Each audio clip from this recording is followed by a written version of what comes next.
Halo, Assalamualaikum warahmatullahi wabarakatuh. Saya Pramuditya Haji Gumelar, NIM 1905-1214043 dari S1 Sistem Informasi 2019A.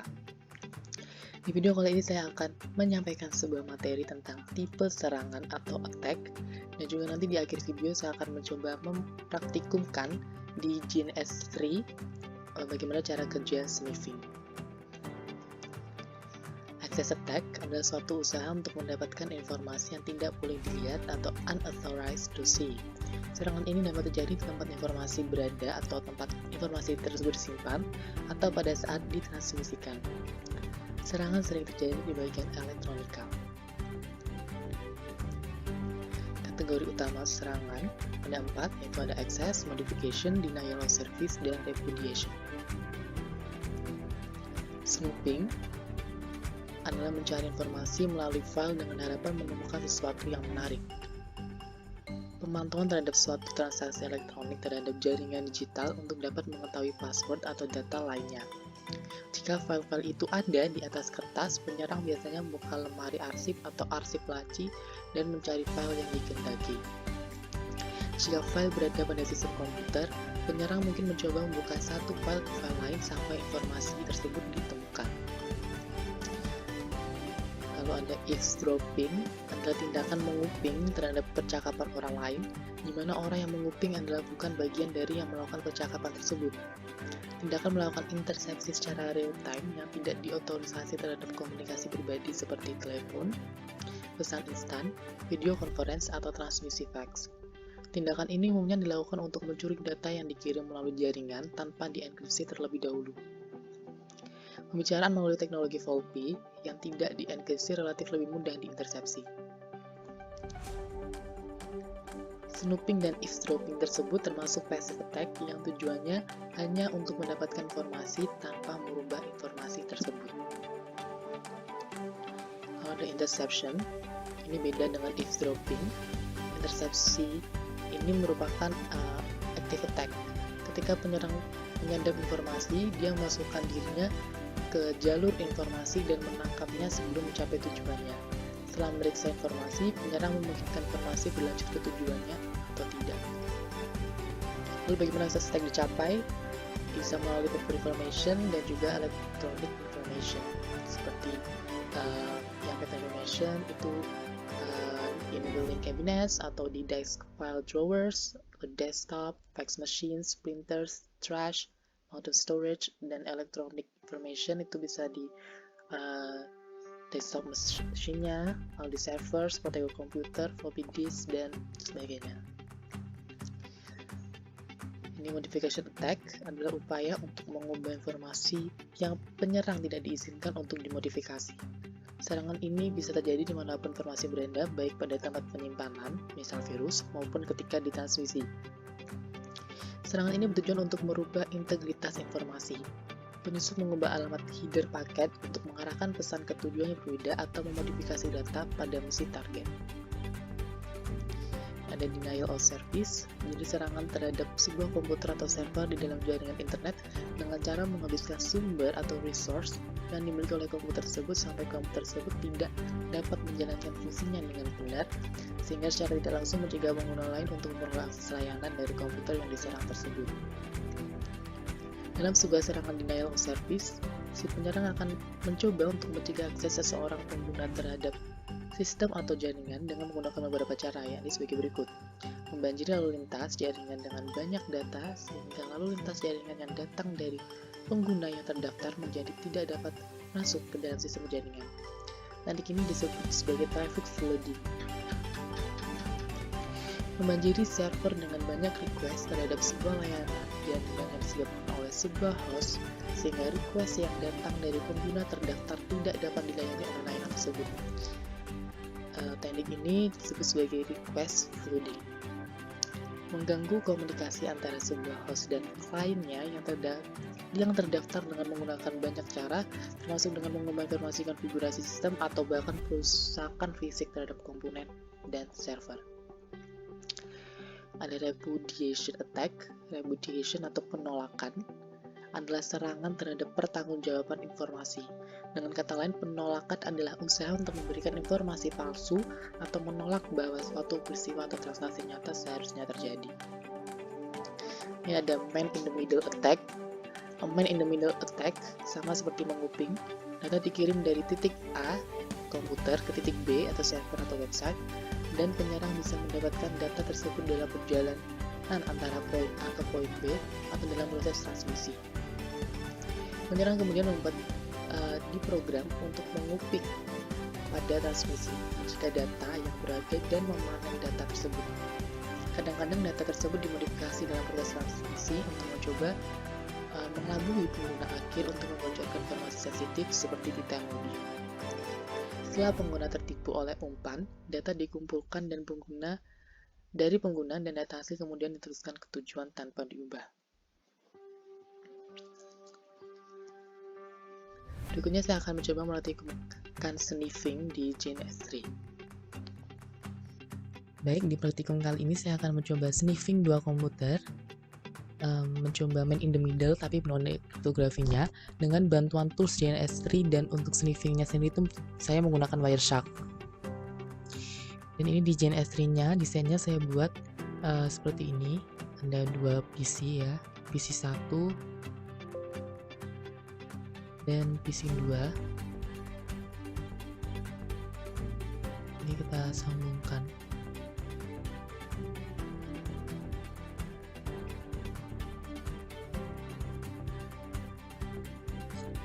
Lalu nanti skenario-nya itu ada dua orang yang akan sniffing dua PC. PC 2 itu akan sharing file, sebuah file rahasia yang isinya nanti ada pesan bunuh raja malam ini.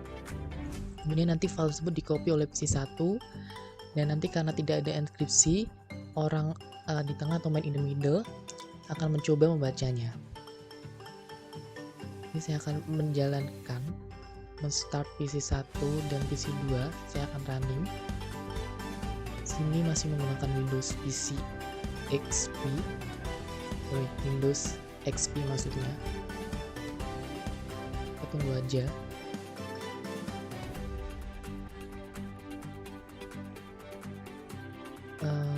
JNS3 sendiri ini adalah aplikasi simulator jaringan berbasis QB yang dirilis pada tahun 2008. Info ada sambil menunggu ini selesai running. Dan dengan JNS3 ini kita bisa mensimulasikan perangkat asli baik dengan bantuan emulator ataupun teknologi virtualisasi. Oke, ini udah ya. Masih running.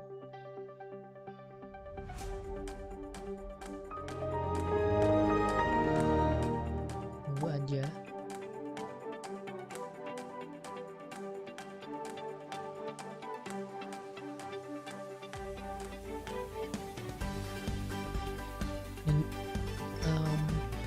Nanti kita setting juga ya IP-nya.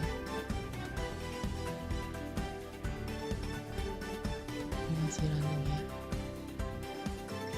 Ini adalah Oracle VM VirtualBox.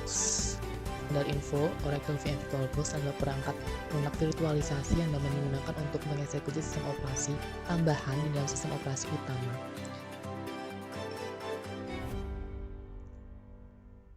Fungsi dari Oracle VM VirtualBox itu cukup penting ya jika seseorang ingin melakukan uji coba atau simulasi instalasi suatu sistem tanpa harus kehilangan sistem yang ada. Aplikasi dengan fungsi jenis VirtualBox lainnya itu ada VMware dan Microsoft Virtual PC. Oke, ini setelah udah running,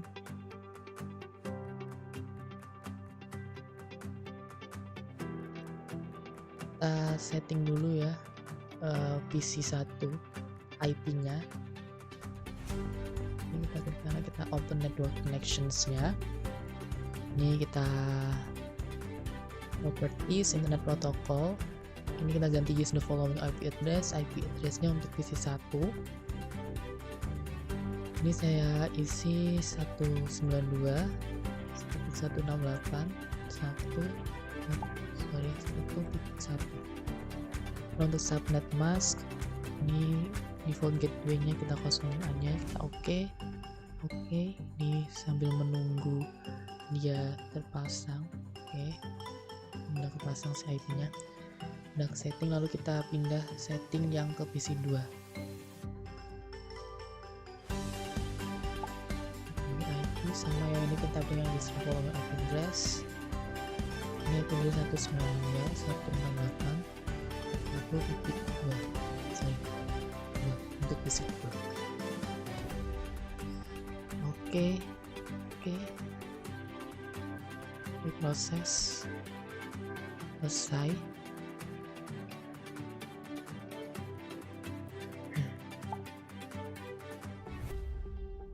Ini kita cek apakah ini sudah tersambung, udah benar-benar kita tes dulu apakah benar-benar udah koneksinya udah tersambung atau belum. Di PC 1 kita ping ke PC 2.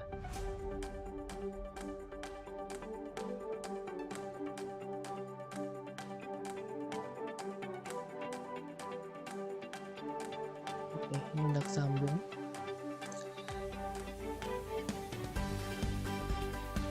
Ini udah tersambung koneksinya. Kita langsung aja praktekkan skenario-nya tadi. Di PC 2 saya akan buat file rahasia di dalam sebuah folder. Ini foldernya kita isi.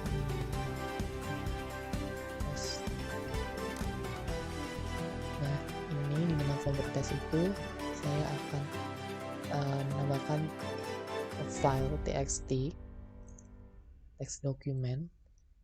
Ini rahasia. Sini saya isi pesannya, yaitu bunuh aja malam ini. Lalu file ini saya simpan.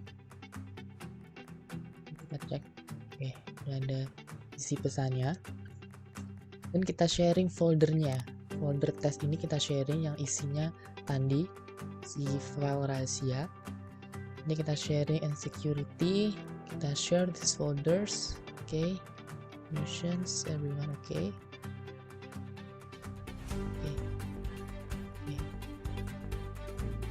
Lalu kita buka file dari jaringan kita. Kita buka dari PC 1 ke PC 2, dari PC 2 ke PC 1 ya.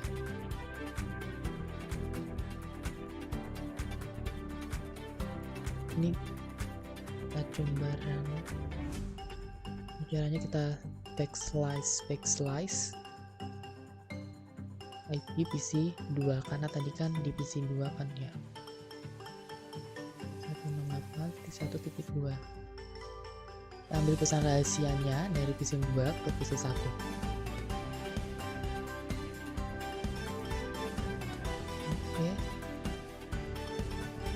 Udah cek deh. Ini udah ada ya tes. Kita coba buka filenya, ini bunuh raja malam ini udah ada. Nanti ini kita akan copy, tapi sebelumnya balik lagi di JNS3 nya kita coba capture prosesnya sampai saat ini. Kita capture, ini klik kanan di tengah di talinya ini kita start capture.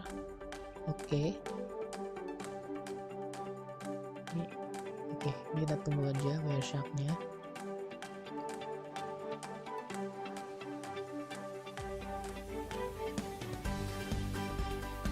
Ini lagi capture nih, kita buka si PC 1 sama PC 2.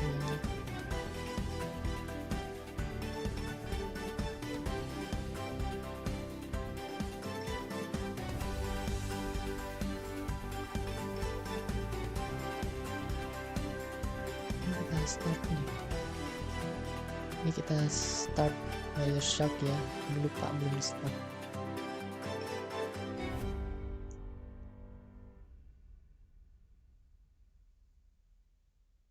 Kita tunggu aja. Nah, ini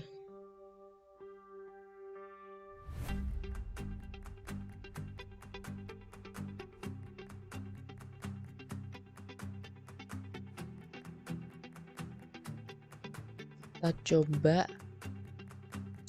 dari PC 1 tadi, kita coba buka tesnya nih tadi ya, udah ya, kita coba. Lalu nah ini sudah ada protokol proses, di sana ada protokolnya udah jalan, tapi kita masih belum ngopi. Nanti seluruh traffic protokol akan terpantau di Wireshark ini. Ini terakhir di nomor 27 ya, ini sebelum kita ngopi. Ini coba kita copy aja deh. Ini kita copy. Ini di nomor 30 ya. Kita taruh di sini. Kita taruh di sini. Ini masih kita belum copy. Ini terakhir 15. Nanti kita lihat setelah nomor setelah saat kita ngopi. Jadi ini adalah 124. Kita copy aja. Ingat-ingat kita 124 ya sebelum di copy. Oke. 124 terakhir di 161. Kita stop aja capture-nya supaya trafficnya tidak nambah lagi. Nanti dari 124 125 berarti ya setelahnya ngopi, berarti kita di 125 sampai 161. Kita lihat, kita cari yang SMB mulai dari 125 ya. Kita cari yang ini.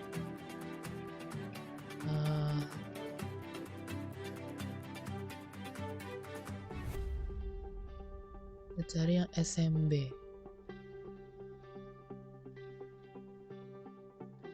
Sarin aja, kita cari yang SMB mulai dari 125. SMB ini ya, SMB tapi yang read ininya ada tulisan readnya. SMB read. Ini kita coba apakah ada bisa terlihat.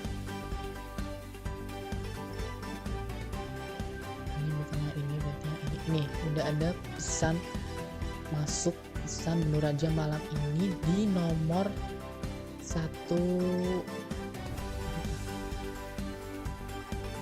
Ini ya, di 160 ini udah ada pesannya Menu Raja malam ini. Ketemu di nomor 160, di 160 ini sudah ada pesan bunuh raja malam ini kelihatan di situ. Jadi setelah ngopi ternyata isi filenya itu udah kelihatan ya di sini. Di ini begitulah cara kerja sniffing. Dan ini kelemahan ketika ditransmisikan tidak memakai kriptografi sehingga bisa di-sniffing oleh orang lain. Sekian untuk praktikum bagaimana cara kerja sniffing di GNS 3. Dan juga tadi kita menggunakan dengan bantuan Wireshark juga. Demikian.